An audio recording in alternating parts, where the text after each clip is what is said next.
Ya, terima kasih semua teman-teman media Merdeka. Ini kita berada di lokasi acara pelatihan gelombang ketiga. Hari ini yang datang sekitar 80-an calon kepala daerah, gubernur, bupati maupun wali kota. Total semua dari gelombang pertama sampai gelombang ketiga ini sudah 200 kabupaten, kota, dan provinsi. Dan kita akan selesaikan semuanya sampai 545, mungkin masih ada 2 atau 3 gelombang lagi. Target kita pertengahan Agustus maksimal seluruh pelatihan dari gelombang pertama sampai akhir sudah selesai.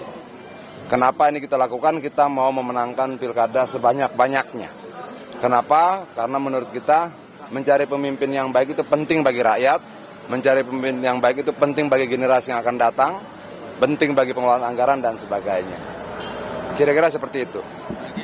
Memang dilakukan sehingga mesin partai sudah siap ketika nanti calon diumumkan atau seperti apa sih?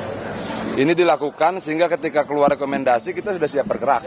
Jadi Cakada kita berangkat dari berbagai latar belakangnya. Ada yang laki-laki, ada yang perempuan, ada yang akademisi, ada yang tokoh lokal, ada yang dulunya petani, ada yang dulunya kepala desa, macam-macam lah.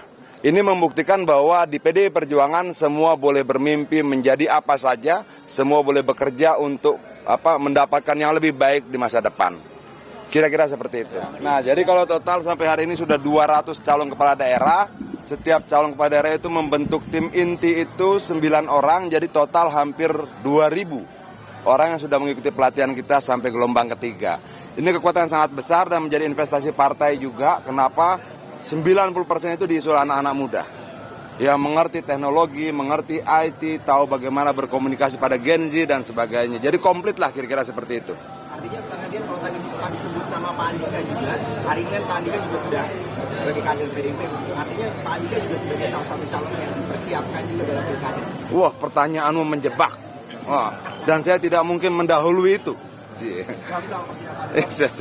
berarti yang datang ke sini yang sudah dapat penugasan dari yang sudah dapat surat tugas dari partai, yang sudah dapat surat tugas dari ketua umum. Itu. Tapi apakah Pak Andika nanti akan dapat surat tugas? Kita tunggu waktunya.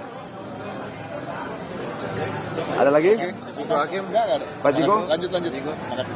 Ada lagi? ada pengumuman ya Bang hari ini, Pak?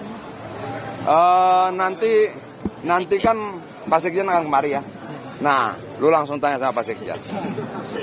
Itu loh. Kemudian Oi. soal isu ya. Apa itu? Ini Nasdem kemarin sudah mengusung Anies Baswedan dengan ditambahnya bersama PKS, itu berarti dia sudah mendapat tiket pencalonan. Bagus. PDI Perjuangan melihat itu juga memperhitungkan hal itu nggak untuk mencari lawan atau justru malah akan berkoalisi? Begini. Ketika ada partai mendukung salah satu calon, mau PKS, mau Nasdem, mau Gerindra dan sebagainya, mereka kan sedang menjalankan amanat konstitusi sebagai partai politik toh, dan kita senang dong. Kita senang, ada Pak Anies maju, kita gembira. Itu loh, semua tokoh-tokoh bangsa yang maju dalam pilkada di kabupaten, kota, gubernur harus kita sambut dan riang gembira dari partai manapun. Itu artinya bahwa bangsa ini tidak kekurangan orang baik, tidak kekurangan tokoh-tokohnya. Dan sejauh ini PDIP akan lebih condong ke Anies atau mencari lawan dari Anies sih? Karena Kim itu kemarin mengatakan akan sepakat mengusung satu nama dan itu siap melawan Anies. Kita tidak akan terpengaruh sama pernyataan Kim, kita tidak akan terpengaruh sama pernyataan siapa-siapa. Kita hanya akan bisa berpengaruh ketika rakyat memintanya. Permintaan Kim nggak akan berpengaruh sama kita, tapi kalau permintaan rakyat pasti kita ikuti. Keren nggak? Kalau di Jateng gimana, Bang? Di Jateng Gerindra kan sudah mendukung Lutfi. Ya. Kalau di Jateng gimana? Kan kalau Gerindra juga sudah declare mendukung. Nggak apa-apa. Siapapun yang dicalonkan oleh pihak manapun itu tidak akan membuat kita harus kemudian tergesa-gesa, tidak. Kita sadar bahwa seorang kepala daerah itu akan bertanggung jawab terhadap seluruh anggaran yang dipercayakan oleh rakyat pada dia, bertanggung jawab terhadap seluruh kebijakan yang dia keluarkan, itu bertanggung jawab terhadap masa depan generasi di wilayah itu, bagaimana kemudian kesehatan ibu dan anak dan sebagainya. Jadi untuk mengambil keputusan siapa kepala daerah, kita harus bertimbang jauh lebih matang, lebih dalam, memeriksa track recordnya, keberpihakannya dan sebagainya. Kira-kira begitu. Hari ini kan Kapolda Jateng Ahmad Lutfi kan sah didukung Gerindra ya, Pak? Bagus. Tanggapannya PDI gimana, Pak? Tanggapan saya mengucapkan selamat untuk Pak Ahmad Lutfi karena sudah dicalonkan oleh Gerindra. Tapi kan ini kita tahu dia kan nanti akan jadi mantan Kapolda Jawa Tengah. Itu ada kekhawatiran nggak abuse of power atau penyalahgunaan kekuasaan seperti pada saat pemilih sebelumnya? Ya, semua peluang abuse of power bisa saja terjadi. Tapi kalau ditanya apakah kemudian kita takut, enggak. Kita lebih takut kalau rakyat miskin, kita lebih takut kalau rakyat menderita, kita lebih takut kalau kemudian rakyat memilih pemimpin yang salah. Kita tidak pernah ragu dan takut dalam pertarungan sekeras apapun. Selama kebenaran berada di pihak kita. Merdeka! Merdeka! Bang Adian, udah ada rencana pertemuan dengan Kaisang belum, Bang Adian? Gua nggak ada rencana. Nggak rencana gue menyelesaikan acara ini aja. Pak, menegaskan berarti sebenarnya acara pengarahan ini hanya untuk acara internal atau termasuk kepala daerah dari luar partai yang diusung PDIP juga? Untuk sementara masih internal. Masih internal. Kita bicara dengan kader-kader partai sendiri. Jadi teman-teman nanti kalau acara sudah bisa melihat di dalam acara juga boleh.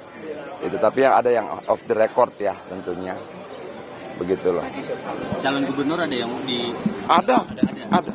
Calon gubernur ada. Petakan dan nanti dilihat. Tapi yang Jawa Tengah belum kelihatan ya? Bisa jadi hadir juga, tapi enggak usah lu tusah. Janganlah. Jangan-jangan yang Andika tadi ya? Jangan. Adian napi itu bulu. Kita tidak boleh mendahului. Sudah hampir. Oke, thank you ya. Ya. Di antara banyak sumber informasi, kami layak dipercaya. Karena kami menggali lebih dalam, berpihak pada kebenaran, berpegang pada data dan fakta, agar layak Anda jadikan referensi. Kompas TV, independen, terpercaya.